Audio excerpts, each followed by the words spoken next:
प्यारे बच्चों, आज हम हिंदी में अपनी पाठ्य पुस्तक वसंत भाग 2 का की कविता नंबर 8 शाम एक किसान के बारे में पढ़ेंगे।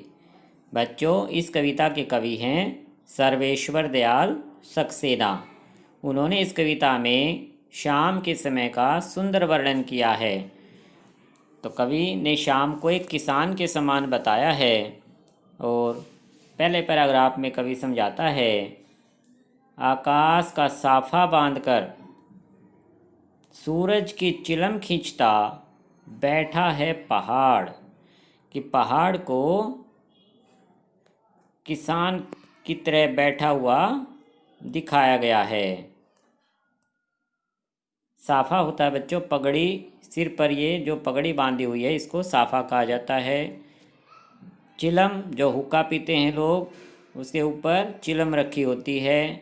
तो यहाँ सूरज को चिलम की आग की तरह दिखाया है।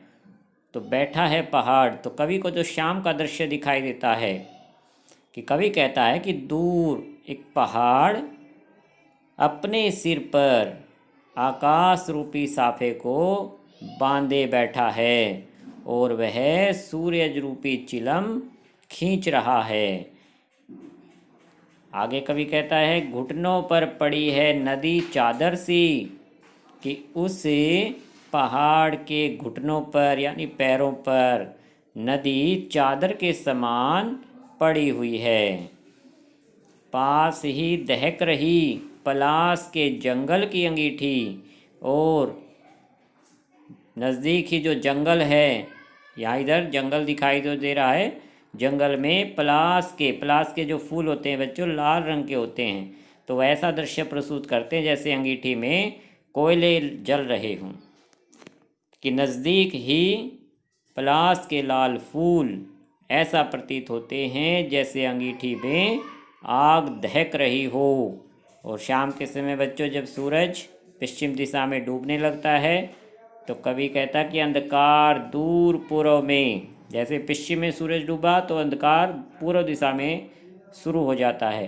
तो अंधकार दूर पूर्व में, कि पूर्व दिशा में अंधेरा छाने लगता है, सिमटा बैठा है भेड़ों के गल्ले साहब, यानी भेड़ों का जो समूह है, जैसे भेड़ों का समूह दुबक कर बैठ जाता है, ठीक ऐसे ही पूर्व दिशा में अंधेरा दुबक कर बैठ गया है। क्योंकि पूरी रात अंधेरा रहेगा, इसलिए ऐसा लगा कवि को कि उस अंधेरे ने अपने आप को दुबका लिया है। जैसे सर्दी में हम जैसे दुबक के बैठ जाते हैं, ऐसे ही कवि वर्णन करता है। तो कवि ने इसमें शाम के समय पर्वत को एक किसान के समान बताया। और अगले पैराग्राफ में भी कवि शाम के सुंदर दृश्य का वर्णन करता है कि जब शाम के समय बिल्कुल शांत वातावरण होता है तो कवि कहता, अचानक बोला मोर। कि मोर अचानक बोलने लगता है, क्योंकि शाम के समय मोर की कू की आवाज़, कुहू कुहू की आवाज़ सुनाई पड़ी कवि को। तो कवि कहता है कि शाम के शांत वातावरण में जैसे ही मोर की आवाज़ सुनाई दी तो कवि को लगा जैसे किसी ने आवाज़ दी, सुनते हो। तो कवि को लगता है मानो किसी ने आवाज़ लगाई हो कि सुनते हो। और तभी कवि को दिखाई दिया कि चिलम औंधी, क्योंकि सूर्य डूब रहा है, कि चिलम उल्टी हो गई है। धुआं उठा और शाम के समय आसमान में धुआं सा नज़र आया। सूरज डूबा, सूर्य अस्त होने लग गया है और अंधेरा छा गया, चारों तरफ अंधेरा छा जाता है।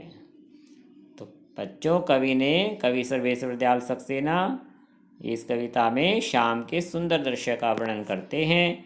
आपने इन दोनों सरलार्थों को अच्छे से समझ लेना है। कल हम इनके सरलार्थ लिखेंगे। अच्छा बच्चों, धन्यवाद।